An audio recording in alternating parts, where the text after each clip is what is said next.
మనుషుల అక్కరలను జ్ఞాపకము చేసుకోగలిగిన చెప్పండి దేవుడు. హల్లెలూయా. ఎప్పుడు మన అక్కరలు మర్చిపోతాడేమో అని దిగులు, చింత మనం అనుకోవలసిన అవసరము లేదు అనడానికి ఈ విషయాన్ని మనం గుర్తుపెట్టుకోవాలి. అప్పుడప్పుడు చాలాసార్లు కొంతమంది విషయంలో అంటారు, ఏమనంటే మాలంటోళ్ళు మీలాంటోళ్ళకి ఎక్కడ కనపడతాం, ఎప్పుడో మర్చిపోయి ఉంటారు మనల్ని అనుకుంటారు. కానీ మనుషులు ఒకవేళ ఎప్పుడైనా ఏమైపోవచ్చు, మర్చిపోతే మర్చిపోవచ్చేమో, కానీ సర్వశక్తుడైన దేవుడు తన బిడ్డలను ఏనాడు ఏం చేయడు చెప్పండి, మర్చిపోయే దేవుడు అది. హల్లెలూయా. ఏం చేసే దేవుడు కాదు, ఆయన మర్చిపోయే దేవుడు కాదు. తన బిడ్డల పట్ల అద్భుతమైన రీతిలో సహాయం చేయగలిగిన సమర్థుడైన దేవుడు. ఎవరు ఆరాధిస్తున్న దేవుడు? హల్లెలూయా. దేవుని పిల్లలము ఈ దినం మనం గుర్తుపెట్టుకోవాల్సిన విషయం అదే. మరొక సందర్భంలో ఇలా వ్రాయపడుతుంది చూడండి. 1 సమూయేలు గ్రంథము 1వ అధ్యాయము 11వ వచనాన్ని చదువుకుందాం.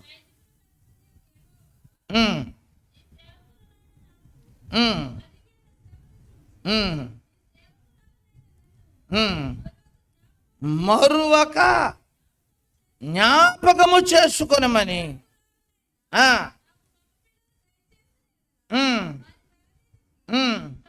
క్షవరపు కత్తిరి ఎన్నటికి రానియక వాడు బ్రతుకు దినములన్నిట నేను వానిని యెహోవానగు నీకు ప్రతిష్ఠితుడగునని మొక్కుబడి చేసుకొనెను. చాలు. ఈ వచ్చిన భాగంలో మనం చూస్తే ఓ చక్కని మాట వ్రాయబడింది కదా.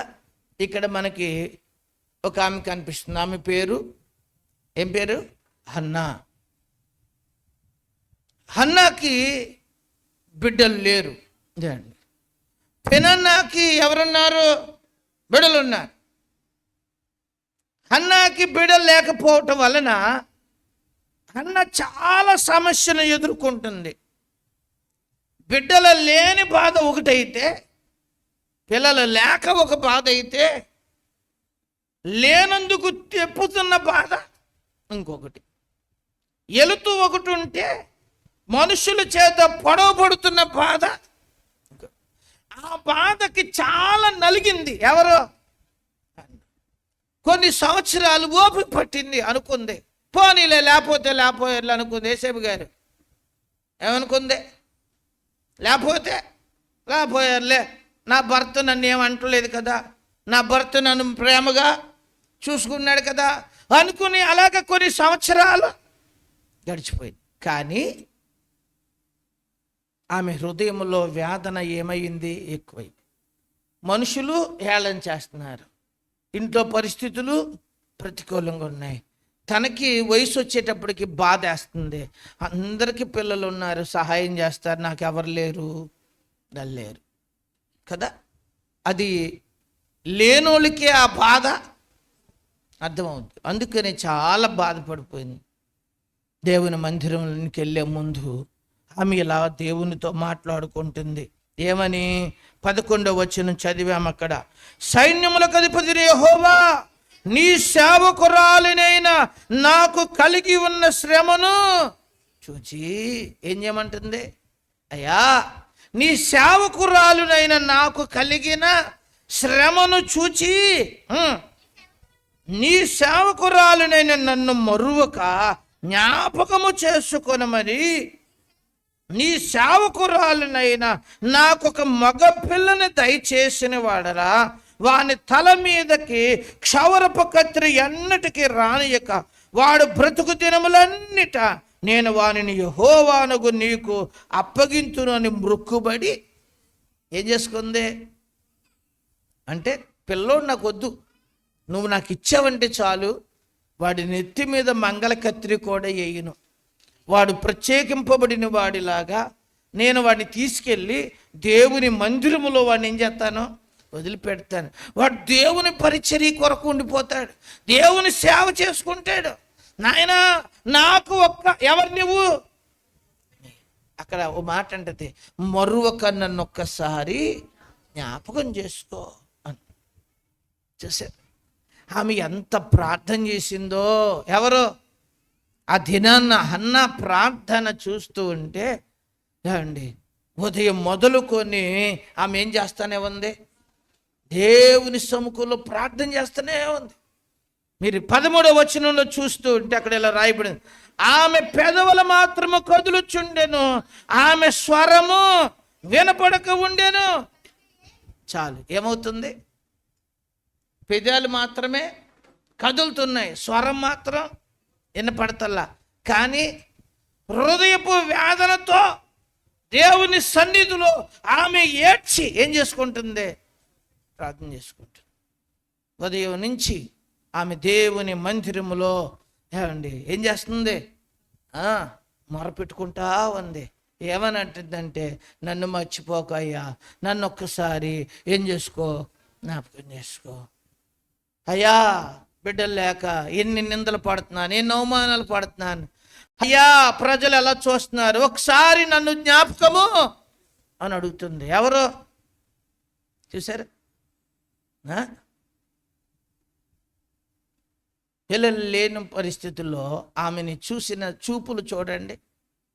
ఒకటేమో ఏమండి పెనన్న ఒక చూపు. ఏ చూపు? ఎలాంటి చూపు చూస్తుంది? ఇది గొడ్రాలు, దీనికి ఎవరు లేరు, పిల్లలు లేరు, దీనికి డబల్ వాట కూర్చుని ఏం చేస్తుంది? పోతులాగా తింటుంది అని అది తిడుతుంది. పెనన్నతో తిట్లు తింటుంది ఇంకో పక్కన. ఇంకొక పక్కనేమో మనుషులు తిడుతున్నారు. ఎవరిని? అర్థం మీకు ఇక్కడ అండి. పిల్లలు లేని వాళ్ళని ఏ శుభ కార్యక్రమాల కాడికి ఏం చేయనివ్వరు. ముందు రానిస్తారా, ఎదురు రానిస్తారా? ఇలాగా బయట సమాజంతో ఒక బాధ, ఇంట్లో ఒక బాధ.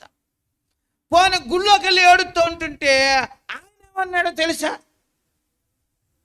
మీరు 13వ వచనం చదివితే కిందకు వచ్చే 14వ వచనంలో, ఎంతవరకు నువ్వు మత్తురాలు అయ్యుందువు, నీ ద్రాక్షారసము నీ యొద్ద నుండి. ఎక్కడికి వచ్చి ఏడితే? గుళ్ళోకి వచ్చి ఏడితేనేమో గుళ్ళు ఆయన ఎలాగన్నాడు. ఇప్పుడు ఎలాగుంటుంది చెప్పండి ఆ పరిస్థితి? గుర్తుపెట్టుకోండి. కానీ దేవుడు చూచే చూపు వేరు, మనుషులు చూచే చూపు వేరు. అందుకంటాడు, నా చూపులు మీ చూపులు వంటివి కావు అంటాడు. ఎలాంటివి కాదు? నా దృష్టి మీ దృష్టి వంటిది. మన దృష్టి పై పైన వాటిని మనము చూస్తాం. కానీ దేవుడేం చూస్తాడు కదా? ఏలీ గారు చూసినప్పుడు ఎలా చూశాడు?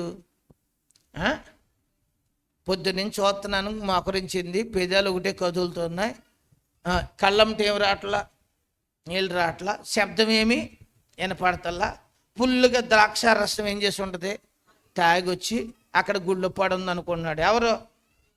అసలు ఆమె ఎంత బాధతో వచ్చింది? ఇప్పుడు ఎవరికి తెలుసు? ఇప్పుడు ఆయన అన్న మాట విన్నప్పుడు ఈవిడికి ఎలా ఉంటుంది? ఎంత బాధ!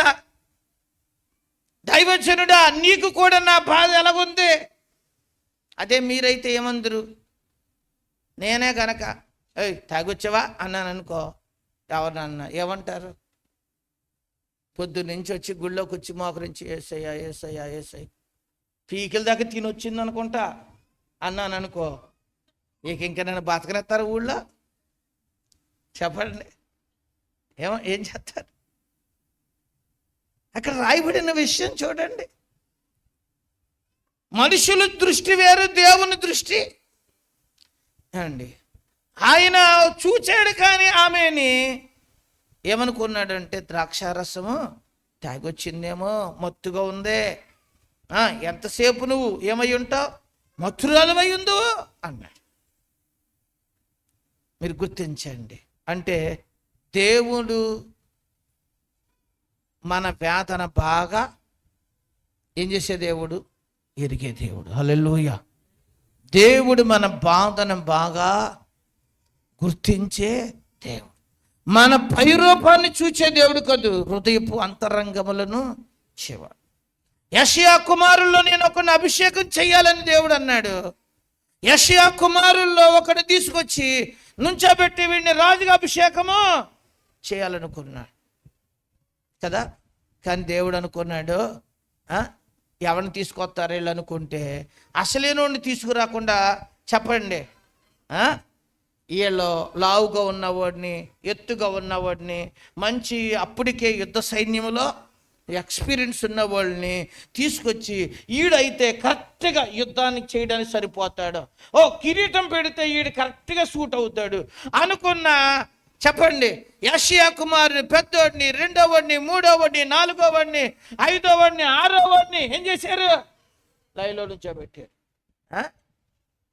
కానీ కడసారి పొడి మాత్రం ఎందుకు తీసుకురాలా? ఆడ అసలు పనికిరాడన్న సంగతి ఎలా తెలుసు? పెద్దోడిని చూసి అనుకున్నారు వీడు జ్యేష్ఠుడు కాబట్టి వీడు నిజంగా రాజుగా ఉండడానికి పోతాడు. సమూయేలు గారు కొమ్మట్టుకొచ్చి తైలం పోసేనా, పెద్దోడే కదా నాయన అన్నాడు. ఆగాగు అన్నాడు. ఆగమంటామేంటి? రెండో వాడు అయితే బాగుంటాడా? సర్లే, వీడు రాజు ఫోటో కరెక్ట్గా ఉంది. ఎవరిది? ఎలియాబు. చూస్తే సూపర్గా ఉన్నాడు, మంచి అందగాడు, వీడికి కరెక్ట్గా సూట్ అవుద్ది. కోట్ వేసిన, అంగీ వేసిన, లేకపోతే కిరీటము పెట్టిన, ఒకవేళ కత్తి పట్టుకొని ఈటు పట్టుకుని యుద్ధం చేయగలడైనా వీడు సరిపోతాడు అనుకుంటే, దేవుడు అన్నాడు ఆ పాప అన్నాడు. ఎవరి మీద? మూడోవాడి మీద పెట్టి, సర్లే నీ ఇష్టం, ఏం చేయమంటే చేస్తాలే, నాకెందుకులే అని మూడోవాడి మీద పెట్టాడు. చెయ్య ఆపో అన్నాడు. నాలుగోవాడి మీద పెట్టాడు. ఎవరు? వద్దన్నాడు. ఇంకెవరైనా ఉన్నాడా? ఉన్నాడు లేవా, శేషించినోడు ఒకడు ఉన్నాడు, ఆడు పనికిరాళ్ళే అన్నాడు. ఎవరు అని తీసుకురా అన్నాడు. గొర్రెల దొడ్డిలో ఉన్న దావీదుని తీసుకురాగానే దేవుడు అన్నాడు, మీరు పైరూపాలు చూశారు కానీ నేను పైరూపాలని చూసేవాడిని. అది హల్లెలూయా. నాకు తెలుసయ్యా ఎవరి హృదయంలో ఏముందో నాకు తెలుసు. ఎవడ అవసరమో, ఎత్తు సరిపోయినా పర్వాలా, మంచి ఎక్స్పీరియన్స్ ఇడికి లేకపోయినా పర్వాలా, కానీ నేను కోరుకున్న మనుషుడు. హల్లెలూయా. దేవుని కార్యాలు ఎంత గొప్పగా ఉంటాయి చూసారా? మన అంచనాలు వేరు, ఆయన అంచనాలు వేరు. ఆయన కార్యాలు చెప్పండి కంటికి కనపడవు, హృదయమునకు. హల్లెలూయా. అందుకే దేవుని వాక్యములో ఇలా వ్రాయబడుతుంది, అన్న దేవునితో అంటది, అయ్యా నీవు నన్ను మరువాక ఏం చేసుకో, జ్ఞాపకం చేసుకో. మనుషులు నన్ను ఇలా చూస్తున్నారయ్యా, మనుషులు చూపు ఎలాగుండొచ్చు, లోకం చూపులు ఎలా ఉన్నాయి, కానీ నువ్వు మాత్రం నన్ను మరువక ఏం చేసుకో, జ్ఞాపకం చేసుకుని దేవుని మందిరంలో పడి అంగలార్పు ఎవరన్నారు? అది అర్థమిక. ఎప్పుడైనా మన గుండెల్లో బాధ ఉంటే, మన బ్రతుకులో బాధ ఉంటే, మన జీవితంలో కష్టాలు ఉంటే, మీరు ఎంత ఏడుస్తుంటే మీ ఏడుపుని ఎవరు అర్థమో, కానీ ఒకడు చూస్తున్నాడు. ఎవరు? మరువక జ్ఞాపకము చేసుకోగలిగిన, చెప్పండి ఎవరు? మనం ఆరాధించే హల్లెలూయా మర్చిపోడు అన్న ప్రార్థన దేవుడు ఏం చేయలేదు, మరిచిపోలా. అన్న ప్రార్థన మరిచిపోకుండా దేవుడు అద్భుతమైన కార్యము. హల్లెలూయా. నాకు ఒక కొడుకుని చాలయ్యా, వాడి నెత్తి మీద మంగళకత్తి అయినయ్యా, ఆయన్ని తీసుకెళ్ళి దేవుని మందిరంలో యాజక సేవ తడి అని ఏం చేస్తున్నారు చెప్పండి? ఎక్కడా దేవుని సముఖములో ఏం చేసుకుంటుంది చెప్పండి? మొరపెట్టుకుంటుంది. చిన్న ఓయ్ ఏం చేస్తుంది? మొరపెడుతుందా? అక్కడ అన్నను చూశాను, ఇక్కడ మా అన్నితను చూస్తున్నాను. ఇప్పుడు అసలు లిగిసే పనిలో కూడా లేదు మొత్తానికి. దేవుడా నన్ను మరొక జ్ఞాపకం చేసుకుంటుంది ఇక్కడ. నా బాధ మీకు తెలవదని లిగుతులేదు. ఎందుకే ఇంతకీ నిద్రలోకి వెళ్ళిపోయిందో దర్శనం చూస్తుందో? ఆ? ఆ? రైట్. ఇక్కడ జాగ్రత్త మీరు గమనించండి. బైబిల్ గ్రంథంలో మనం గమనించవలసిన విషయం అండి, అన్నాన్ని దేవుడు ఏం చేయలేదు చెప్పండి, మర్చిపోయాడా? నేను చెబుతున్నా, ఆయన మరువని ఎలాంటి దేవుడు. మరి ఇంకొక సందర్భాన్ని గుర్తు చేస్తాను చూడండి మీకు. 2వ రాజుల గ్రంథము 20వ అధ్యాయము 3వ వచనము. 2వ రాజుల గ్రంథము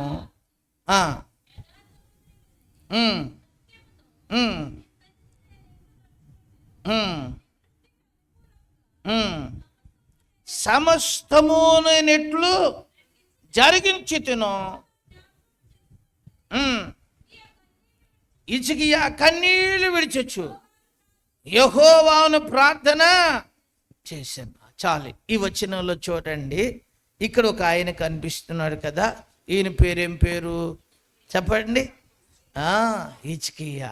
ఈయన ఎవరో ఒక రాజు. ఇశ్రాయేలు ప్రజలను ఏం చేస్తున్నాడు తెలుసా? పరిపాలన చేస్తున్నాడు. ఆ మంచి స్థితిలో ఉన్నాడు దేవుడు. అతడు ఆ స్థితిలోకి రాకమునిపై దేవునికి ప్రార్థన చేశాడు, ప్రభువా నేను రాజు అయిన వెంటనే దేవాలయపు తలుపులు ఏం చేస్తాను, నేను తెరుస్తాను, బాగు చేస్తానయ్యా అన్నాడు. వెంటనే హిజ్కియా రాజు అయిపోయిన వెంటనే మందిరానికి వెళ్ళాడు, మందిరం తలుపులు తెరిచాడు. అప్పటికి కొన్ని సంవత్సరాల నుంచి ఆ మందిరం ఏం చేయబడింది, మూత పడింది. తలుపులు తెరిచాడు, బలిపీఠాలు కట్టాడు, ప్రార్థన చేశాడు. ప్రార్థన చేయడానికి యాజకులను సిద్ధపరిచాడు. మళ్ళా బలిపీఠం మీద అర్పణలో అర్పించడం మొదలుపెట్టాడు. యాజకులు వెళ్ళి ప్రజల దగ్గరికి వెళ్ళి వాళ్ళందరికీ ఏం చేశారు, ఇదిగో మందిరం తలుపులు తెరబడ్డాయి, రండి మీకోసం ఇక్కడ బలిపీఠం మీద బలులు అర్పించబడి. దేవుని మందిరానికి ప్రజలు వస్తున్నారు. తర్వాత రాజు అక్కడే కాదు, పెద్దలను తీసుకుని కూడా పెందలాడే ఎక్కడికి వెళ్తున్నాడు? మందిరానికి ఎప్పుడు వస్తారు అందరూను? ఎప్పుడు వస్తారు చెప్పండి? ఫస్ట్ పాటకు వచ్చేసారా? భక్తులు మందిరానికి రావాలంటే చాలా మెల్లిగా వస్తారు, వదిలేసేటప్పుడు మాత్రం అంతే కదా అండి. ఆమేన్ అనేటప్పటికి మనుషులకి బలం వచ్చేద్ది, ఊతం వచ్చేద్ది. ఇంకా వచ్చేటప్పుడు మాత్రం నీరసంగా వస్తారు. కానీ హిజ్కియా గారు అలా కాదంట. ఎప్పుడు లేవుడంట? పెందలాడే తాను తనతో పాటు పెద్దలను తీసుకుని కూడా ఎక్కడికి వెళ్ళేవాడు. దేవుడు హిజ్కియాని దీవించాడు, హిజ్కియాని ఆశీర్వదించాడు, ధనం ఇచ్చాడు, సైన్యాన్ని ఇచ్చాడు, బలాన్ని ఇచ్చాడు, మంచి సదుపాయాలు ఇచ్చాడు. ఈ మంచి పరిస్థితులు కలిగిన తర్వాత హిజ్కియాలో మనసు ఏమైందంట, కొంచెం గర్వం వచ్చింది. ఓహో కొంచెం తేడా వచ్చాడు మనిషి అని చెప్పి దేవుడు తన శరీరంలో ఒక రోగాన్ని పెట్టాడు. అది మరణకరమైన రోగం. ఓ భయంకరమైన రాక్షసు పురుపు ఎవరిలో పుట్టింది? హిజ్కియాకు వచ్చింది. ఆ కురుపు రోజు రోజుకి పెద్దదైపోతుంది, కుళ్ళిపోతుంది శరీరం. అక్కడ రకరకాల క్రిములు పుట్టేసి రోజు దేహాన్ని ఏం చేస్తున్నాయి, బాధ తట్టుకోలేక మంచం మీద పడి ఉన్నాడు. యెషయా ప్రవక్త వచ్చి ఏం చేశాడో తెలుసా? అయ్యా హిజ్కియా నువ్వు బ్రతకవంట, చచ్చిపోతావంట. ఇక చచ్చిపోయే ముందు దేవుడు చెప్పాడు ఇల్లు చక్క పెట్టుకోమన్నాడు అన్నాడు. ఏం చెప్పుకోవాడు? చచ్చిపోయే ముందు ఇల్లు చక్క పెట్టుకో అన్నాడు. ఇల్లు చక్క పెట్టుకోవడం అంటే తెలుసా మీ అందరికీ? ఆడవాళ్ళకి బాగా తెలిసేమో. ఊరు వెళ్ళేటప్పుడు ఏం చేస్తారు, ఎక్కడెక్కడ చక్క పెడతారు కదా. అలాగా ఇప్పుడు హిజ్కియా గారిని కూడా ఏమన్నాడు, మరి హైదరాబాద్ కాదు ఎక్కడికి చెప్పరా, పైకి ఇక నువ్వేం చేసుకో, చక్క పెట్టుకోనాడు. ఎందుకు చక్క పెట్టుకోవాలి? అరే శ్యామ, ఎందుకు చక్క పెట్టుకోవాలి? ఆడవాళ్ళు అయితే చక్క పెట్టాలి, కానీ మగవాళ్ళు ఏం చక్క పెట్టాలి? నేను చెప్తాను బాగా సరిగ్గానండి. పెద్దోళ్ళు, తలకాయ పండిపోయిన వాళ్ళు అందరూ ఎప్పటికప్పుడు ఇల్లు ఏం చేసుకోండి, చక్క పెట్టుకోండి. మనం ఎప్పుడైనా రెడీగా ఉండాలి. దేనికి? ప్రభు రాకడైనా చెప్పరా, మన పోకడైనా ఏమై ఉండాలి? ఇదివరకు కాలంలో 80 సంవత్సరాలు వచ్చాక చచ్చిపోయేవాళ్ళు అనుకునేవాళ్ళు. బాగా ముసలోళ్ళు అయిపోయాక ఏమైపోయేవాళ్ళు చచ్చిపోయాడు. కానీ ఇప్పుడు అలా లేదు. ఇప్పుడు సడన్ ఎప్పుడు ఏమైపోద్దో. అందుకే ముందే ఏం చేసుకోవాలంట, ఇల్లు చక్క పెట్టుకోవాలి. ఎవరికి ఏది ఇవ్వాలో అదేం చేయాలి చెప్పరా, ముందే చెప్పేయండి. ఏమని, 10 కాసులు బంగారం ఉందనుకోండి, ఎవరికి ఏది ఇవ్వాలో చెప్పేయండి.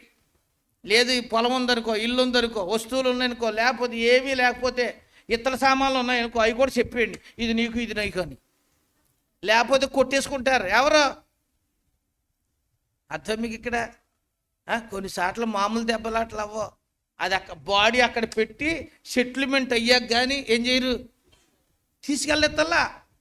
మొత్తం అన్ని సెటిల్మెంట్ అయ్యితేనే కానీ తీసుకెళ్తానికి వీలు లేదన్నారు ఒక చోట. అందుకే నేను మీకు గుర్తు చేస్తున్నాను. దేవుడు అందుకేననుకుంటే హిజ్కియా గారు రాజుగారు కదా, పెద్ద బాధ్యతలు ఉన్నాయి అయ్యగారికి. అందుకే అన్నాడు, అబ్బాయి నువ్వు సడన్గా నువ్వు కనుక చచ్చిపోయానుకు వీళ్ళందరూ ఏమైపోతారో తెలియదురా, కొట్టుకు చచ్చిపోతారో, ముందు ఇల్లు ఏం చేసుకో, చచ్చి పెట్టుకో అన్నాడు. అర్థం మీకు ఇక్కడ? ఇక చచ్చిపోతావు కాబట్టి కొద్దిగా నీకు టైం ఇస్తున్నా, ఈలోగా ఎవరికి ఏమన్నా రుణాలున్నా అప్పులున్నా ఏదైనా ఉంటే అన్నీ చక్క పెట్టేసుకోమన్నాడు. ఎవరిని చక్క పెట్టేసుకోమంటే చక్క పెట్టుకుంటూ మానేసేసి గోడ పక్క తిరిగేసాడు. తిరిగి హృదయాన్ని చక్క పెట్టుకుంటున్నాడు. ఎవరో తిరిగి దేవుడి దగ్గరికి వెళ్ళి ఇలా ప్రార్థన చేశాడు. మనం చదివని చూశారు. ఇప్పుడు ఏమంటున్నాడు, యెహోవా నేనెట్లు నడుచుకుంటునో నీ దృష్టికి అనుకూలముగా సమస్తము నేను ఎట్లు జరిగించుతునో కృపతో జ్ఞాపకము చేసుకోమని హిజ్కియా కన్నీళ్లు విడిచొచ్చు యెహోవాకి. అంటే కన్నీళ్లతో దేవుడితో చెబుతున్నాడు, అయ్యా మరొక నన్ను ఒక్కసారి ఏం చేసుకో అన్నాడు. ఎవరిని కదా అనేటప్పటికీ దేవుడు ఒక్కసారి ఆరంభానికి వెళ్ళి చూసుకున్నాడంట. ఎవరిని? హిజ్కియా అని ఒకసారి జ్ఞాపకం చేసుకోమనగానే దేవుడికి ఒకసారి బొలిపెలిగి, నిజమే కదా, హిజ్కియా తొలిటి దినాల్లో ఏం చేశాడు చూసావా, దేవుని మందిరంకి వచ్చాడు. వాళ్ళ నాన్న అలాగ జీవించిన హిజ్కియా మాత్రం ఎంతలా దావీదు నడిచిన అడుగు జాడల్లో ఏం చేశాడు, నడిచాడే. చక్కగా మందిరాన్ని బాగు చేయించాడే, పెందలాడే వచ్చేవాడే, దేవుడు అంటే మంచి ఆసక్తి ఉందే, ప్రజలకు కూడా దేవుని వాక్యాన్ని బోధించమని చెప్పాడే, అలాంటి అవకాశాలు ఇచ్చాడే. ఎవరో దేవుడు అనుకున్నాడు. వెంటనే యెషయాని, ఇదిగో త్వరగా వెళ్ళి హిజ్కియాతో చెప్పు 15 సంవత్సరాలు ఏమెత్తున్నానని. హల్లెలూయా! ఎంత గొప్ప దేవుడు చూడండి. తను చేసిన ప్రార్థన, తను జీవించిన జీవన విధానాన్ని దేవుడు మరువక ఏం చేసుకున్నాడు, జ్ఞాపకం చేసుకున్నాడు. హల్లెలూయా! మనం అనారోగ్యంలో ఉండి, కష్టములో ఉండి, బాధలో ఉండి దేవునికి మొరపెడితే దేవుడు జ్ఞాపకం చేసుకోకుండా ఉండే దేవుడు. హల్లెలూయా! మీరు గుర్తించారు. కొన్నిసార్లు అనారోగ్యంతో మంచం మీద బాధపడిపోతూ ఉంటాం. అప్పుడు ఒకసారి గుర్తు చేసుకోండి, దేవా నేను ఆరంభంలో ఎంత భక్తి చేశాను, ఇప్పుడు పొరపాట్లు చేశాను, ఇప్పుడు నేను దేవునికి విరుద్ధంగా నడిచాను, నేను దేవుని బాధ పెట్టానేమో, ప్రభువా తప్పైపోయింది నాయన, నా తొలిటి దినాలు ఒకసారి అని ఏం చేయాలి మనము? ఇక అడగాలంటే మనం ఏం చేయాలి చెప్పరే? ఆరంభంలోను ఉసూరు బ్యాచియా, ఇప్పుడు గట్టిగా మాట్లాడండి, ఇప్పుడు ఊసూరి. అప్పుడు ఏమని అడుగుదాం దేవుడిని? ఓసారి జ్ఞాపకం చేసుకోండి. ఓరు బాబు అప్పుడు కంటే ఇప్పుడు కొద్దిగా మెరుగ్గా ఆ పాప అంటాడు. ఎవరు? అంతేనా? ఏదో కొంత ఏమండాలి మీ దగ్గర చెప్పరా? భక్తి ఉండాలి కదా, రోషం ఉండాలి కదా, అడగడానికి హక్కు. ఏమైనా మంచి పనులు ఉన్నాయా? ఎప్పుడన్నా నేను చేశారా చెప్పరా? ఏమి సేపుదు ఇప్పుడన్నా చేసుకోండి. చేసుకునే అవకాశం ఏం చేశాడు దేవుడు? ఇప్పుడు ఏం చేశాడు? విశ్వాస దేవుడు ఇచ్చాడు. ఇప్పుడన్నా ఏం చేసుకోండి. ఇప్పుడు శుభ్రంగా చేసుకున్నారనుకో, ఒకవేళ అవసాన కాలం వచ్చినప్పుడు మంచం మీద పడిపోయారనుకో, అప్పుడు దేవుడా ఒకసారి ఏం చేసుకో, చూసుకో. ఇది వరకు 2025లో ఎలా చేశానో ఒకసారి వెళ్ళి ఏం చేసుకో, ఎలా వెళ్ళేవాడిని ప్రార్థనకు ఒకసారి గుర్తు చేసుకో అంటే అప్పుడు దేవుడు చూసి 2025లో బాగానే ఉన్నావులే పోనీలే అని ఏమిస్తాడు నీకు, 2030లో తరుణం ఇస్తాడేమో. ఎవరికే? బతుకున్న వాళ్ళకి. ఈరోజు మీరు గుర్తుపెట్టుకోండి, మనం ఏం చేయకపోతే ఏమని అడుగుతాం? ఎవరిని? చెప్పరే? దేవా ఏమండి, మనకైతే ఇప్పుడు గుర్తొచ్చేస్తుంది. ఎప్పుడు ఒంట్లో బాగోపోయినా ప్రార్థన చేసేస్తాం. సౌభాగ్యం గారు ఏమని? దేవా హిజ్కియాని జ్ఞాపకం చేసుకున్నట్లు. చేయలేదా మీరు ఎవరనో? ఏమని? యేసయ్యా హిజ్కియాని జ్ఞాపకం చేసుకున్నట్లు నన్ను కూడా జ్ఞాపకం చేసుకో, నాకు కూడా ఏమీ నాయనా. ఏమండి, లేకపోతే మీరు ఇతరుల కోసం చేస్తారుగా ప్రార్థన, బాగోలేనడు కోసం. నాయన హిజ్కియాకి ఇచ్చినట్లు వీళ్ళకు కూడా ఏమీ నాయనా. మరి ఆ వ్యక్తి ఏం చేసి ఉండాలి? ధనలక్ష్మి గారు ఏం చేసి ఉండాలి? శతాధిపతి దాసుడి విషయంలో అంటాడు, అయ్యా అతడు చాలా మంచోడయ్యా, అతడు ప్రియమైనోడయ్యా, అతడు మన ప్రజలను ప్రేమించి ఒక సమాజ మందిరము తానే కట్టించాడయ్యా. అయ్యా అతడు యోగ్యుడయ్యా, అతడు నీ నుండి స్వస్థత పొందడానికి ఎవరు యోగ్యుడయ్యా, మంచి పనులు చేశాడయ్యా అతను అంటే. అప్పుడు యేసయ్య పని కట్టుకుని బయలుదేరాడు. ఎవరింటికి? శతాధిపతి యొక్క ప్రియమైన దాసుడి దగ్గర బయలుదేరాడు.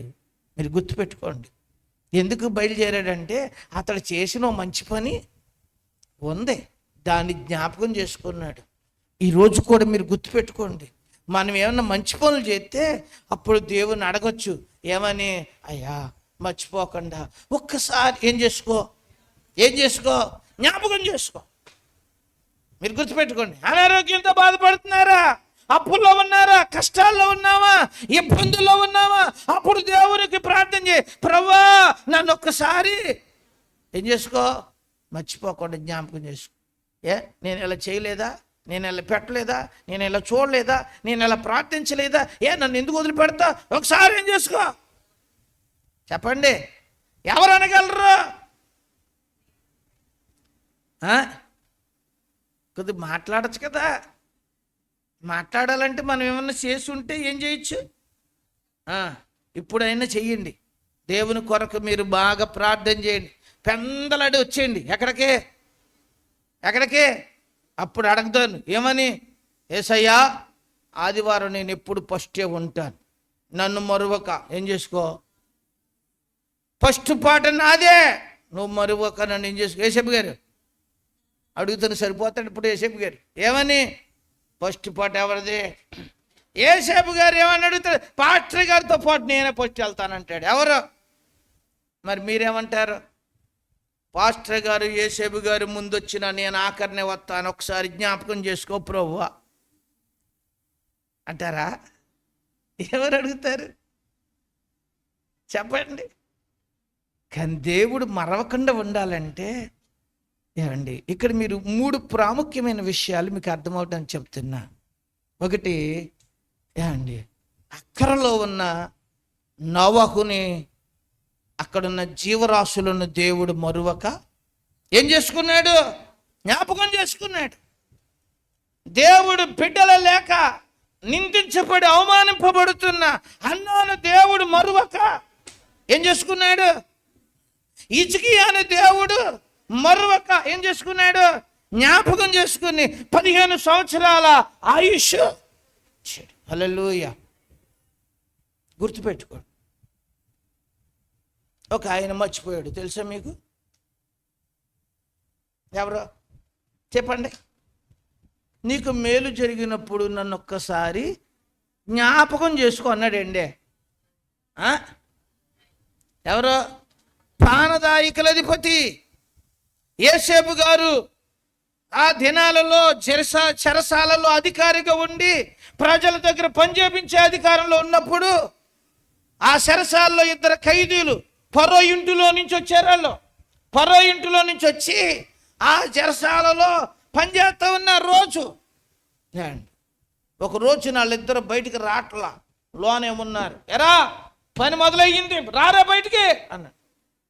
అయ్యా ఈరోజు రాలేండి అయ్యా, నీరసంగా ఉంది. ఏమోనయ్యా రాత్రి నిద్ర లేదయ్యా. ఎందుకు నిద్ర లేదు? ఒక కల వచ్చిందయ్యా. ఏమోనయ్యా భయం వేస్తుందయ్యా.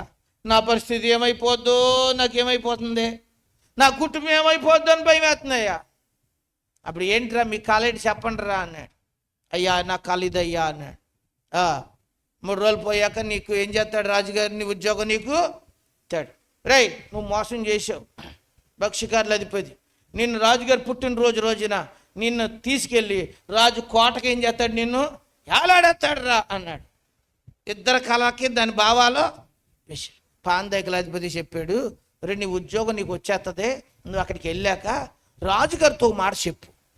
ఎబ్రి పొడుచోడు ఒకడు జైల్లో ఉన్నాడు, వాడు ఏ దుర్మార్గం పనులు పోతేపరి భార్యని ఏమీ చేయలేదంటే అండి, అనవసరంగా తప్పుగా తీసుకెళ్ళి ఆయన జైల్లో పడేశారంట. ఈ మాట ఏం చేయమన్నాడు? చెప్పమన్నాడు. చెప్పు అన్నాడు. ఎవరిని? ఏం చేశాడు మనోడు? ఉద్యోగం వచ్చింది అంతే. కరుణ ఉద్యోగం వచ్చింది, జైల్లోంచి వదిలేశాడు, హ్యాపీ. ఎవరికి? ఇంటికి వెళ్ళిపోయాడు. చూసారా నా నిర్దోషత్వం ఏమైంది? బయటడింది. నేనంటే ఏమనుకున్నారు అని బయట. ఉద్యోగానికి వచ్చేసింది, ఉద్యోగం సరిగిపోతుంది, రోజులు గడిచిపోతున్నాయి, నెలలు వెళ్ళిపోయినాయి. ఏమండి ఈ అయ్యగారికి ఎవరు గుర్తులేదు? మర్చిపోయాడు. మేలు జరిగినప్పుడు ఏం చేసుకోవాలి మనం? మన వారం ఏం చెప్పారు మీకు?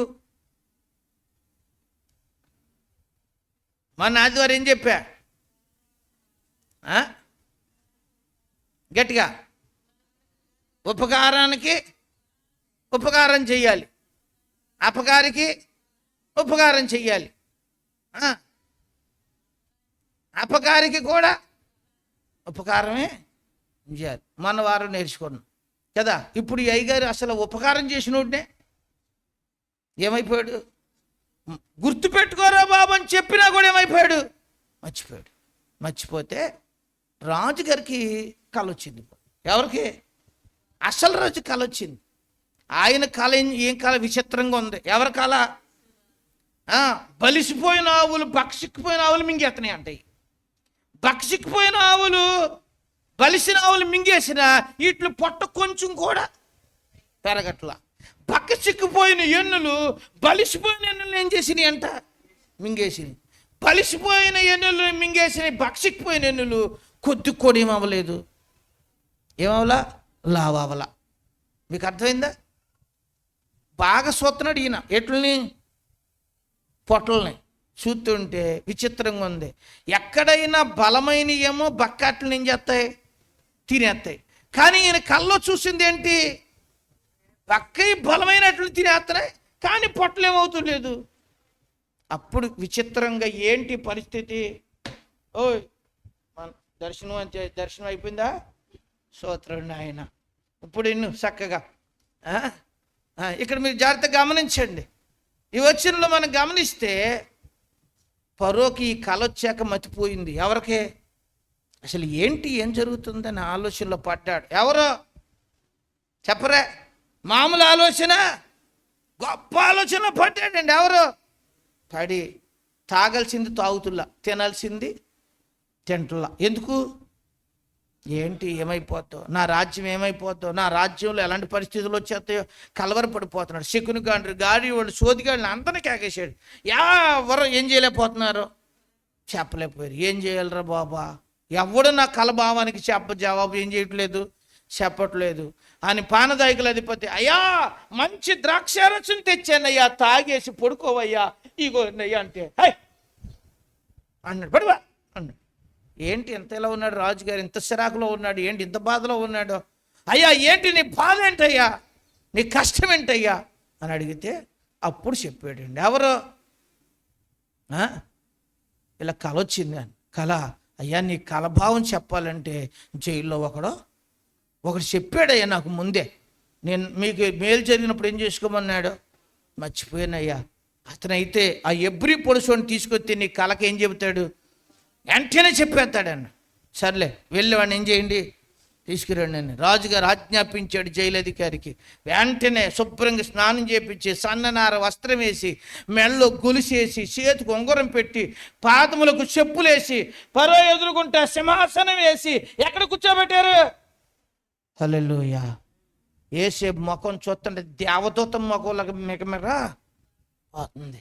తీసుకొచ్చి అక్కడ కూర్చోబెడితే ఏంటి కళ చెబితే అదే అంత కాలయ్యా, 7 సంవత్సరాలు కరువు వస్తుంది, 7 సంవత్సరాలు బాగా, ముందు 7 సంవత్సరాలు బాగా పంట పండుద్ది, తర్వాత 7 సంవత్సరాలు కరువు. ఈ 7 సంవత్సరాల పండింది మనం నిల్వ చేస్తే 7 సంవత్సరాలు కరువు దినాల్లో మన ప్రజలు, మన రాష్ట్ర ప్రజలు, మన దేశ ప్రజలు ఆకలి బాధ లేకుండా మనం భోజనము తినాలి. హల్లెలూయా. భలే ఆలోచన, భలే ప్రత్యక్షత దేవుడు నాకు ఇచ్చాడు. దీన్ని సమర్థుడు నువ్వేనయ్యా అని చెప్పి యోసేపుని తీసుకెళ్ళి ఏం చేశాడు చెప్పండి, ఐగుప్తు దేశంలో ఒక మంచి స్థానంలో పరో స్థానంలో కూర్చోబెట్టాడు. హల్లెలూయా. మీకు అర్థమైంది ఇక్కడ? అంటే అందాయికుల అధిపతి ఎవరు మర్చిపోయాడు? మర్చిపోయాడు. కానీ దేవుడు చెప్పండి మర్చిపోతాడా? అర్థం మీకు ఇక్కడ? ఒకసారి దావీదు చేసిన ఉపకారాలను కూడా చెప్పండి మర్చిపోయాడా లేదా? నాబాలు ఏమైపోయాడు? ఎవడో యెషయా కుమారుడు దావీదు అన్నాడు, మర్చిపోయాడు. ఉపకారం ఏమైపోయాడు చెప్పండి? మనుషులు చాలాసార్లు మర్చిపోవచ్చు, కానీ మన దేవుడు చెప్పండి మర్చిపోయేవాడు కాదు. ఒక మంచి భక్తుడు ఉన్నాడు, చాలా ప్రార్థన, చాలా కృపావరాలు కలిగినోడు. ఒక్క దవడెముకతో 1000 మందిని చంపినోడు. ఎవరు? దేవుడు ఎన్నుకున్నాడు, దేవుడు ఏర్పాటు చేసుకున్నాడు. ఇశ్రాయేలు ఫిలిష్తీయుల బానిసత్వం నుంచి విడిపించాలని, ఇశ్రాయేలు పక్షాన దేవుడు గొప్ప దేవుడని రుజువు చేసుకోవాలని ఆశపడిన ఆ సంసోనుని తీసుకొచ్చి దేవుడు ఏం చేశాడు చెప్పండి? ఇశ్రాయేలుకు దీపంగా నిలబెట్టాడు. హల్లెలూయా. కానీ ఈయన చేయరాని పనులు వేసాడు. దెలీలా దగ్గరికి వెళ్ళాడు, అది గుండుకి గించి ఫిలిష్తీయుల చేతులకి అప్పగించింది. ఫిలిష్తీయులు పగ తీర్చుకొని ఇతని కళ్ళు తోడేశారు, ఇతనితో తిరగలో విసిరించారు. ఆఖరికి ఇతను తీసుకెళ్ళి దాగోను గుళ్ళో బలిపీయటానికి దగ్గర బలర్పించడానికి సిద్ధము. దాగోను గుళ్ళోకి తీసుకెళ్ళి గుళ్ళో నిలబెట్టినప్పుడు ఆ గుడిలో ప్రార్థన చేశాడండి. ఎవరు? ఏమని చేశాడు? అయ్యా ఒక్కసారి నన్ను జ్ఞాపకం చేసుకోవా, నన్ను ఒక్కసారి గుర్తుపెట్టుకో ప్రభువా, వీళ్ళు నా కళ్ళు తీసి నన్ను ఎంత ఏం పెట్టారు, అయ్యా ఒక్కసారి నన్ను అంటే దేవుడు ఏం చేసుకున్నాడు అని ఉంది. మళ్ళా దేవుడు శక్తినిస్తే ఆ 2 పెద్ద పిల్లలు 2 చేతులతో పట్టుకుని ఒక్కసారి ఇరగా అయితే గోపురం మీద కూర్చున్న జనం అంతా, లోనున్న వాళ్ళందరి మీద మొత్తం గోపురం కూలిపోయి అందరూ ఏమైపోయారు చెప్పండి? మీరు గమనించండి.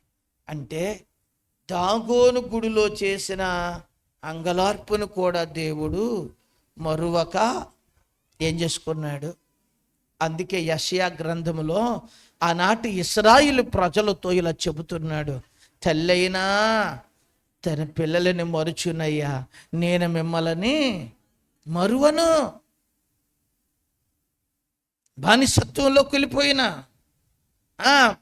బబులోని సామ్రాజ్య కష్టాలలో కుమిలిపోతున్నా, మిమ్మల్ని నేను ఎలా మరిచిపోను. నేను మిమ్మల్ని ఏం చేస్తాను? విడిచిపెడతాను. హల్లెలూయా. ఈరోజు కూడా మన దేవుడు మనతో చెబుతున్న మాట, నేను మిమ్మల్ని ఏం చేయను మరవడు. ఒకవేళ అక్కర్లో ఉన్న, అంగలార్పులో ఉన్న, అనారోగ్యంతో ఉన్న చెప్పండి, ఒకవేళ మనుషులే మనల్ని మర్చిపోయినా, ఉపకారం చేస్తాననేవాడే మనల్ని మర్చిపోయినా చెప్పండి, కష్టాలు మనల్ని కృంగదీసిన దేవుడు మనలను మాట చెప్పండి గట్టిగా మరిచిపోడు. హల్లెలూయా. మనం గుర్తించాల్సిన దేవుడు. ఈ వారంలోనే దేవుడు ఒక గొప్ప అద్భుతం చేశాడు. అడపాల శంకర్ అని వాళ్ళకి క్రొక్లేన్ మిషన్లు ఉన్నాయి. ఆ మిషన్ వేసుకుని గుమ్మలూరులో వెనకాల ఆ కాలనీ దగ్గర నుంచి వెళ్తూ ఉండగా వెనకాల పొలాల్లో చెరువులు తవ్వడానికి వెళ్తున్నాయి, పాత చెరువు రిపేర్ చేయడానికి. లారీ మీద ఆ మిషన్ ఉంది, వెళ్తా ఉంది. వెళ్ళేటప్పుడు అక్కడ కొన్ని గోతులు పడిపోయి నీళ్లు ఉన్నాయి అందులో. అలాగా లారీ వెళ్ళిపోద్దని చెప్పి అక్కడ వాళ్ళు చెబితే వెళ్ళిపోతున్నాయి. పైన కరెంటు తీగులు ఆ డోర్లు ఇరుక్కుపోయినాయి. పైన అయితే రబ్బర్ పైప్ పెడతారు వీళ్ళు, అది పైనుంచి జారిపోయి కరెంటు లైను డోర్ తీస్తారు కదా, ఆ డోర్లోకి వచ్చి పడిపోయింది. అంతే, కరెంటు ఎర్త్ అయిపోయింది. ఆ లోన్ ఉన్న డ్రైవర్ కరెంటు షాక్ అయిపోయింది. వాడు ఏదో రకంగా తప్పించుకుందామని చెప్పేసి డోర్ తీసి బయటకు వచ్చేద్దామని చెప్పి ఆ డోర్ తీసి ఇలా బయటకు వచ్చాడు. అంతే. ఎప్పుడైతే అప్పుడు దాకా కరెంటు కొద్దిగా లైట్గా తగిలింది వీడికి, ఎప్పుడైతే డోర్ తీసి కాలు నేల మీద పెట్టాడో ఫుల్గా ఏమైపోయింది, ఎర్త్ అయిపోయింది. అంతవరకు టైర్లు ఉన్నాయి కాబట్టి అంత సప్లై లేదు. ఎప్పుడైతే వీడికి పెట్టాడో వెంటనే స్పాట్లో గిలగిల కొట్టేసుకుని ఆడి కింద పడిపోయాడు, చచ్చిపోయాడు. అక్కడ ఉన్న వాళ్ళందరూ కరెంట్ ఆపించి ఆడి బాడీని అందులో నుంచి ఏం చేశారో టైర్ల కింద నుంచి లాక్కొచ్చి ఇక చచ్చిపోయాడని చెప్పేసి అనుకుని, సర్లే ఆఖరికి ఒకసారి హాస్పిటల్కి ఏం చేద్దాం చూపిద్దామని ఒక ఆటోని పిలిచి ఆటోలో వేసుకొని అండి ఇక్కడ ఎలాగ చచ్చిపోతాడు ఎందుకులే, ఇక మనం ఎలాగ డబ్బులు ఏమవుదో తప్పదో, ఏం చేయాలని చెప్పి ఆలోచనలు పడిపోయి ఈలోగా మీడియా వాళ్ళు చేశారు, వాళ్ళు వచ్చారు వాళ్ళు ఎలా చచ్చిపోయాడు ఏంటి ఇవన్నీ అడుగుతున్నా. ఆ పరిస్థితుల్లోనే వీటి తీసుకెళ్ళి హాస్పిటల్లో వేసారు. హాస్పిటల్లో ట్రీట్మెంట్ చేశారు. చచ్చిపోయాడు అనుకున్నాం, కానీ దేవుడు ఆశ్చర్యంగా ఏం చేశాడు అనుకున్నారు, బతికించాడు. అసలు మామూలు విషయంగా చచ్చిపోయాడు, అసలు చూపు లేదు మాట లేను అని తీసుకెళ్ళి ఎక్కడ పడేశారు, పడేస్తే ఈ రోజున డిశ్చార్జ్ అయ్యి బయటకు వచ్చాడు అండి. అసలు అనిపించింది దేవుడు మమ్మల్ని ఏం చేయలేదు, చచ్చిపోలేదు. అతనే గనక చచ్చిపోతే ఏమండి, చెరువు ఓనర్ అన్నాడంట నాకు అతనికి ఏ సంబంధమో, అసలు సంబంధం లేదు, చెరువు తప్పించేసుకున్నాడు. గమనించండి, చచ్చిపోతే లక్షలు కట్టాలి, వాడు 8 సంవత్సరాల నుంచి నా దగ్గర నమ్మకంగా ఏం చేస్తున్నాడో పని చేస్తున్నాడు. అలాంటి వాడిని పోగొట్టుకుంటూ నాకు తట్టుకోలేనంత బాధ అండి. కానీ దేవుడు ఆయన నమ్ముకున్నందుకు, ఆయన సన్నిధిలో గడుపుతున్నందుకు ఆయన మమ్మల్ని ఏం చేయలేదు. చూసారా, దేవుడు తన పిల్లలను ఏం చేసే దేవుడు కాదో తెలుసా చెప్పండి, వదిలిపెట్టే దేవుడు. రెప్పపాటులో ఎక్కడో ఏదో ఒక విధంగా తన పిల్లలను దేవుడు చెప్పండి కాపాడకుండా ఉండే దేవుడు కాదు. అలాగ ఈ పరిచర్యలో ఎందరో జీవితాల్లో దేవుడు ప్రతి వారము ప్రతిరోజు ఆయన ఏం చేస్తానే ఉంటాడో తెలుసా, కార్యం చేస్తాడు. తల్లి మరిచిన ఆయన ఎవరో, ఆయన మరువని కదా. అలాంటి గొప్ప దేవుణ్ణి మనము కలిగినందుకు మనం ఎంతో చెప్పండి ఎంతో ధన్యులము. అందుకే మనము కూడా ఏం చేయాలి, హన్నా వలె అంగలార్పు విద్యను మనము అండ్ హిజ్కియాలంటే మంచి గుణగణాలు కలిగి మంచి పరిచర్య మనము చేయగలిగితే, అయ్యా ఒక్కసారి నన్ను అని అడుగుతానికి మనం ఏమవుతాం చెప్పండి, సరిపోతాం కదా. మనం ఏమి చెయ్యకపోతే దేవుణ్ణి మనము ఎలాగూ అడగగలము ఏమని జ్ఞాపకం చేసుకొని. కాబట్టి ఈరోజు మనందరం మన జీవితాలని ఒకసారి పరిశీలన చేసుకుని ప్రభు పాదాల దగ్గర ప్రార్థన చేసుకుందాం. అందరూ మోకరించండి. సర్వశక్తిమంతుడైన దేవుడు ఈ దినాన ఆరాధన దినములో మనందరితో మాట్లాడిన మాటల్ని ఒకసారి గుర్తు చేసుకుందాం. యేసయ్యా, నువ్వు మరిచిపోకుండా నన్ను ఒకసారి జ్ఞాపకం చేసుకో. నువ్వు మరువని దేవుడవు, ఆయన మరిచిపోలేదు. నోవాహుతో పాటు ఉన్న జీవరాశులను జంతువులను దేవుడు మరిచిపోలేదు. నెల అయిపోయింది, 2 నెలలు అయిపోయింది, 3 నెలలు అయిపోయింది, రోజులు గడిచిపోయిన దేవుడు మరువక వారిని పోషిస్తున్నాడు. మరొక దేవుడు వారికి క్షేమాన్ని ఇస్తున్నాడు. మరొక దేవుడు వారికి భద్రతనిస్తూ ఉన్నాడు. యేసయ్యా, నాయనా, నన్ను కూడా ఎన్ని అక్కర్లు ఉన్నాయో, ఎన్ని కష్టాలు ఉన్నాయో, ఎన్ని అవసరతలు ఉన్నాయో ప్రభు నీకు తెలుసయ్యా. నన్ను ఒక్కసారి జ్ఞాపకం చేసుకో. ఆనాడు వారి అక్కర్లు తీర్చావు కదా నాయన, వారిని పోషించావు కదా నాయన. వారిని మరిచిపోకుండా నువ్వు గుర్తు పెట్టుకుని వారిని సంరక్షించావు కదా ప్రభువా. ఈరోజు నువ్వు కూడా నన్ను మరొక సంరక్షించు ప్రభువా. దేవునికి మొరపెట్టండి. ఎన్ని అవసరతలు ఉన్నాయో, వాడలో ఉన్నట్టుగా నువ్వు దేవుని మందిరంలో ఉంటే, దేవుని సంఘములో ఉంటే, దేవునితో నువ్వు గడిపే వ్యక్తిగా ఉంటే దేవుడు మరవకుండా ఆయన నిన్ను జ్ఞాపకం చేసుకుంటాడు. ప్రతి ఒక్కరూ ప్రార్థన చేసుకో. యేసయ్యా నీ మందిరంలో ఉంటా, నీతో గడుపుతాను. వాడలో చేరిన ఆ యనమండుగురిలో నేను ఒకడిని ప్రభువా. అయ్యా నీ మందిరంలో గడిపి నన్ను నువ్వు ఒకసారి జ్ఞాపకం చేసుకో. అయ్యా అందరి చేత దూషించబడుతున్నా, ఏళన చేయబడుతున్నాను. నా కష్టం వాళ్ళకి ఏళనగా ఉంది, నా కష్టం వాళ్ళకి నవ్వులాటగా ఉంది, నా కష్టాన్ని వాళ్ళు నాయనా దూషణగా మాట్లాడుతున్నారు. నన్ను వారు చూసే చూపు చాలా వేరుగా ఉందయ్యా. తండ్రి ఒకసారి నన్ను జ్ఞాపకం చేసుకో అన్న కన్నీటిని దేవుడు జ్ఞాపకం చేసుకున్నాడు. హిజ్కియా మొదటి దినాలు జ్ఞాపకం చేసుకున్నాడు, తొలిటి దినాలు జ్ఞాపకం చేసుకున్నాడు. గొప్ప అద్భుతం చూడగలిగాడు. ఈరోజు దేవుని పాదాల దగ్గర ప్రార్థన చేసుకోండి. సంసోను దాగోను గుడిలో అంగలార్చిన అంగలార్పును దేవుడు జ్ఞాపకం చేసుకుని దేవుడు సంసోనుని కాపాడాడు కదా. యేసయ్యా ఈరోజు నీ సన్నిధిలో అడుగుపెట్టిన నన్ను ఒక్కసారి నువ్వు జ్ఞాపకం చేసుకో ప్రభువా అని ప్రతి ఒక్కరూ దేవుని పాదాల దగ్గర అందరూ ప్రార్థన చేసుకోండి. ప్రతి ఒక్కరు ప్రార్థన చేసుకోండి. సర్వాధికారి అయిన ప్రభు మనతో మాట్లాడిన మాటల్ని